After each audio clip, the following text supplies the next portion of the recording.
to have a home that not only sits within the landscape but reaches out and blurs the boundaries between the landscape and the interior space. This house is called Wings Over Water. The clients wanted a 4-bedroom home with a sauna, a library, open plan kitchen, dining, living. The most important thing is that they wanted it to be spectacular and beautiful. It was important for them for the house to be sustainable, which is something that we specialise in, and the connection to the land was key because the site drove the design in so many ways. The site is located in Queenstown, New Zealand. One of the key aspects was the 360-degree views. When you first enter the site, Coronet Peak is the first peak you see, and as you pan across, you see the Crown Ranges, Cardrona. The garden views also look back towards the Remarkables, which sets a beautiful backdrop to the shape of the house. As you walk in through the front door, your gaze is drawn through the conservatory and through to Coronet Peak, which is beautifully centred in the conservatory. It was really good having the landscaping to go off of. Usually it's the other way around, you have to do the landscaping to suit the house, whereas we had the landscaping to build the house too.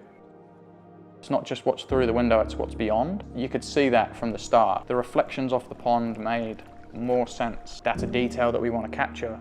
Until the pond's in, you can't see that detail. Having all of the finished details done first, it was a lot easier to hit the details throughout the build.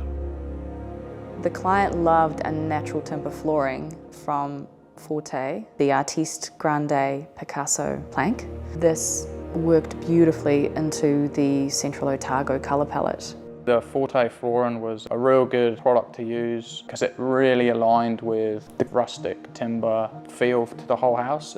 What we loved about it is the texture of it. It has a slightly rough but very elegant texture.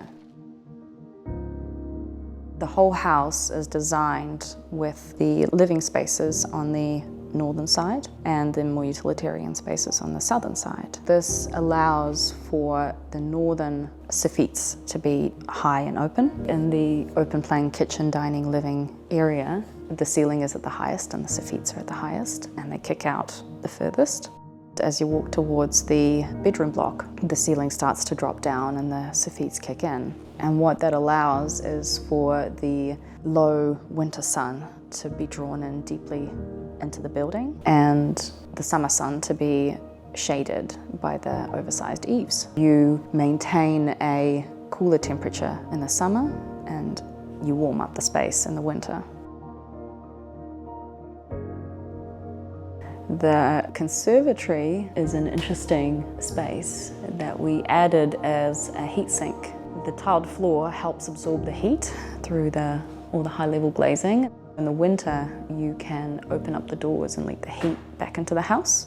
And in the summer, you can open up the joinery and it acts as a courtyard space. An important sculptural aspect of the building is the twisted butterfly roof. It's a butterfly-shaped roof where both planes twist against each other. It mirrors the undulating peaks and troughs of the surrounding mountains. It's a key feature in the thermal efficiency of the building.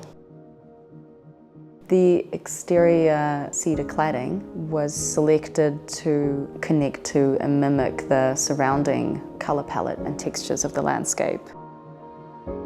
ArchiPro helps make architecture more accessible to clients who don't often know much about architecture. Clients often come to us having gone through ArchiPro and developed a small base of inspiration that inform their brief.